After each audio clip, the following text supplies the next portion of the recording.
और महाराष्ट्र के गृह मंत्री ने इस्तीफा देने की जरूरत है अर्जेंटली, और मुख्यमंत्री और उनसे बनता नहीं होगा तो उन्होंने मदद लेनी चाहिए केंद्र सरकार की। केंद्र सरकार से भी हमने अनुरोध किया है राज्यपाल के द्वारा कि केंद्र सरकार को भी अवगत करे कि उसमें ध्यान देने की, इंटरवीन करने की आवश्यकता है। सबसे बड़ी बात आज जो सुप्रीम कोर्ट ने 50% का जो सीलिंग लगाया है आरक्षण का, इसके बारे में पार्लियामेंट में कोई कानून बदलाव के बारे में कुछ कर सकते हैं क्या, इसको भी आजमाने की जरूरत है।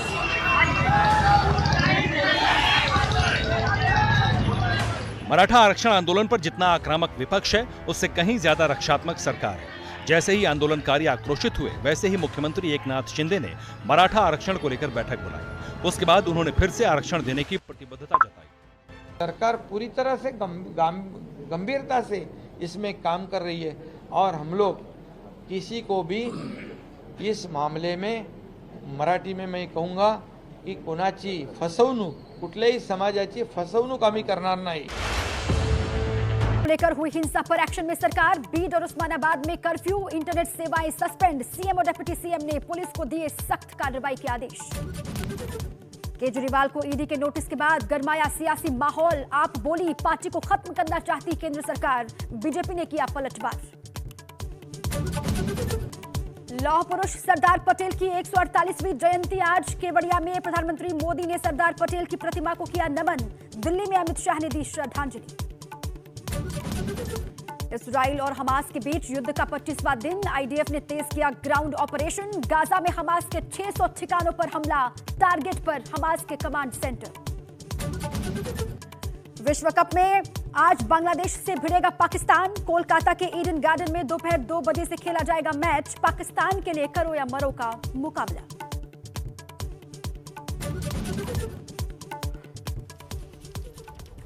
ब्रेक के बाद स्वागत है आपका। जंग चाहे कितनी भी बड़ी क्यों ना हो, अस्पतालों पर हमला नहीं किया जा सकता, लेकिन गाजा में तो अस्पताल ही हमास के आतंकियों का ठिकाना बन गए हैं। ऐसी हालत में इजराइल क्या करेगा? हॉस्पिटल के नीचे बने हमास के हेडक्वार्टर को कैसे इजराइल तबाह करेगा? देखिए रिपोर्ट।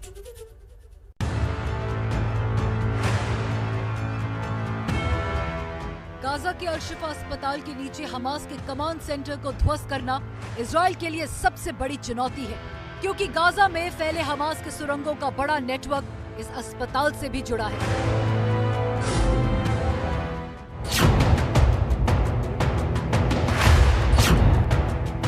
शक है कि गाजा के दूसरे अस्पताल भी इस तरह हमास के सुरंगों से जुड़े हैं। इसमें अल-क़दस अस्पताल भी शामिल है। जानकारों की माने तो ये अस्पताल हमास के लिए ढाल बन चुके हैं, क्योंकि इजराइल अगर गाजा के अस्पतालों पर हमला करता है तो उसकी आलोचना दुनिया भर में होगी।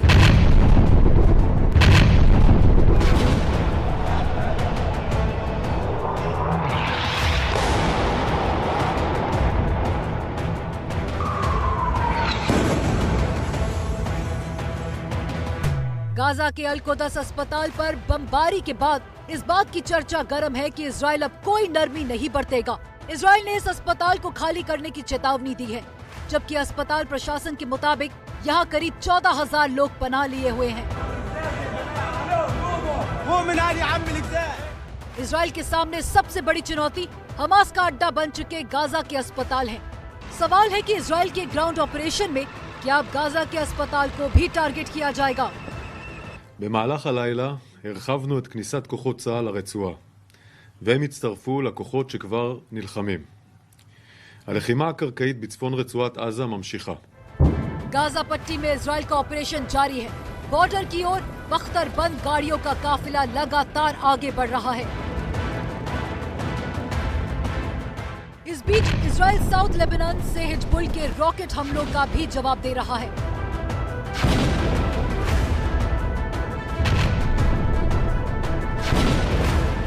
इजराइल के जवाबी हमलों से दक्षिण लेबनान में जंग जैसा मंजर दिखाई दे रहा है।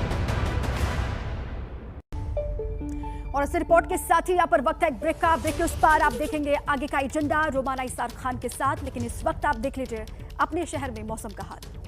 Weather report presented by Birla TMT steel, अपने देश सा मजबूत।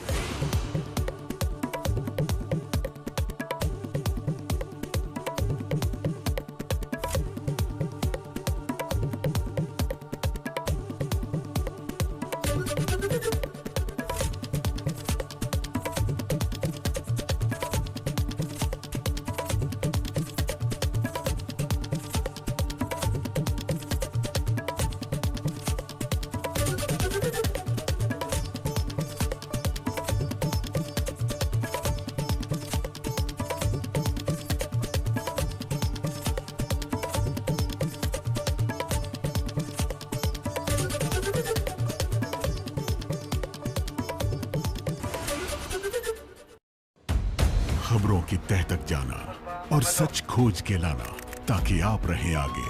इसी सोच के साथ हम निकलते हैं खबरों की जमीनी हकीकत जानने। मणिपुर से लगातार कई दिन तक खबरें पहुंचाना हो, या फिर हरियाणा में भड़की हिंसा के हर पहलू को सबके सामने लाना हो, हम बिना थके आप तक खबरें पहुंचाते रहे। पब्लिक इंटरेस्ट यानी आपके हित की बात। देखते रहिए पब्लिक इंटरेस्ट, सिर्फ एबीपी की मुश्किलें आने वाले दिनों में भी कम होने वाली नहीं। कोर्ट ने सुनवाई के दौरान कहा कि एजेंसियों ने भरोसा दिलाया है कि 6 से 8 महीने में मामले की सुनवाई खत्म हो जाएगी। अगर केस की सुनवाई की रफ्तार धीमी रही तो सिसोदिया 3 महीने में दोबारा जमानत के लिए कोर्ट आ सकते हैं। सुप्रीम कोर्ट के आदेश के बाद साफ है कि सिसोदिया को फिलहाल राहत नहीं मिलने वाली है और दिवाली ही नहीं, अगले लोकसभा चुनाव तक भी शायद उन्हें जेल में रहना पड़ सकता है। सिसोदिया के आबकारी मंत्री रहते ही दिल्ली में शराब घोटाले का आरोप लगा था। सिसोदिया पर बिजनेसमैन अमित अरोड़ा से रिश्वत लेने का भी आरोप लगा है। मनीष सिसोदिया सहित आम आदमी पार्टी का शीर्ष गैंग, इनका मनी ट्रेल स्टैब्लिश हो चुका है। ये लोग शराब घोटाले में, तरह तरह के भ्रष्टाचार में इतने लिप्त हो चुके हैं कि अब इनको माननीय सुप्रीम कोर्ट भी बेल देने से इनकार कर दिया है। सुप्रीम कोर्ट मनीष सिसोदिया जी की जमानत की हियरिंग जब सुन रहा था तो सुप्रीम कोर्ट ने काफ़ी तीखी टिप्पणियां ईडी के केस के खिलाफ करी थी। उन्होंने बार बार ये पूछा कि पैसा कहाँ है, मनीष सिसोदिया जी के पास पैसा कहाँ से आया। सुप्रीम कोर्ट ने यहाँ तक पूछा कि एक अप्रूवर की स्टेटमेंट के अलावा कोई भी सबूत ईडी के पास नहीं है। लेकिन इतनी तीखी टिप्पणी करने के बावजूद भी आज सुप्रीम कोर्ट ने इसके विपरीत आदेश दिया। हम सम्मानपूर्वक सुप्रीम कोर्ट के आदेश से सहमत नहीं हैं।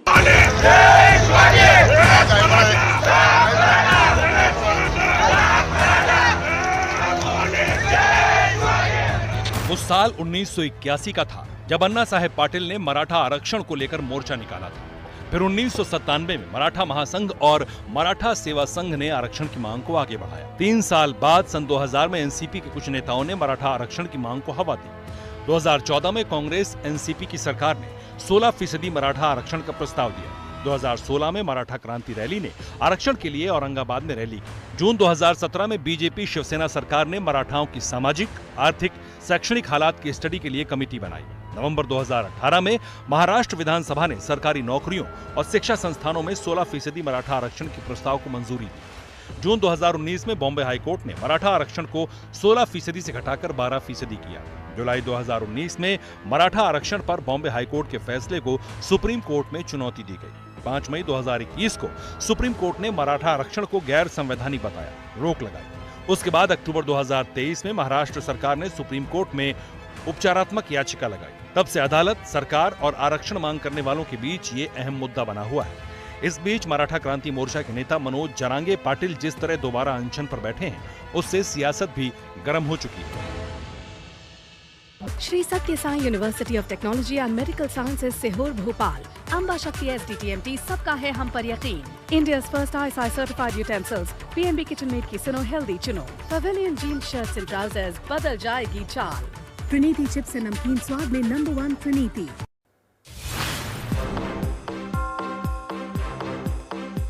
मराठा आरक्षण को लेकर हुई हिंसा पर एक्शन में है सरकार। भीड़ और उस्मानाबाद में कर्फ्यू, इंटरनेट सेवाएं सस्पेंड। सीएम, डिप्टी सीएम ने पुलिस को दिए सख्त कार्रवाई के आदेश।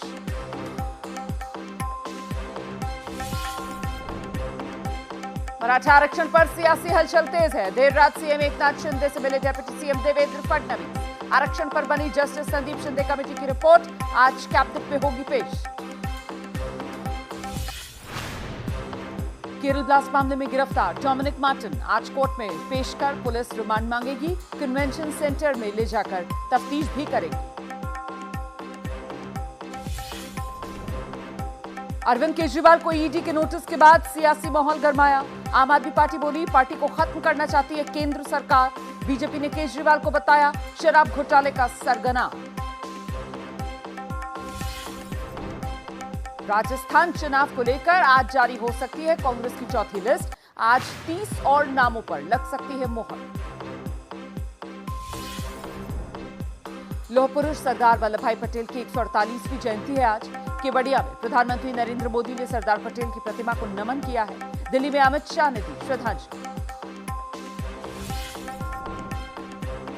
पूर्व प्रधानमंत्री इंदिरा गांधी की 39वीं पुण्यतिथि आज। कांग्रेस का शक्ति स्थल पर स्मरण समारोह। सोनिया गांधी, राहुल गांधी, मल्लिकार्जुन खड़गे ने श्रद्धांजलि दी। दिवाली से पहले दिल्ली एनसीआर में प्रदूषण लगातार बढ़ रहा है। दिल्ली में AQI लेवल पहुंचा 350 पर। आने वाले दिन और भारी। इस्रायल और हमास के बीच युद्ध का 25वां दिन आज। IDF ने तेज किया है ग्राउंड एक्शन। गाजा में हमास के 600 ठिकानों पर अटैक। टारगेट पर हमास के कमांड सेंटर्स। विश्व कप में आज बांग्लादेश से भिड़ेगा पाकिस्तान। कोलकाता के ईडन गार्डन्स में दोपहर 2 बजे से मैच खेला जाएगा। पाकिस्तान के लिए करो या मरो का मुकाबला है।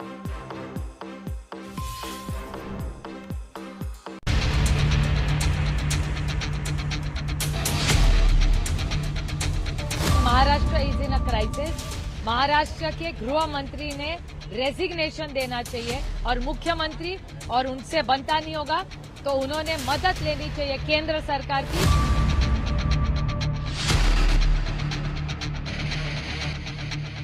सुप्रिया सुले जी के आरोप में बिल्कुल सत्य नहीं है।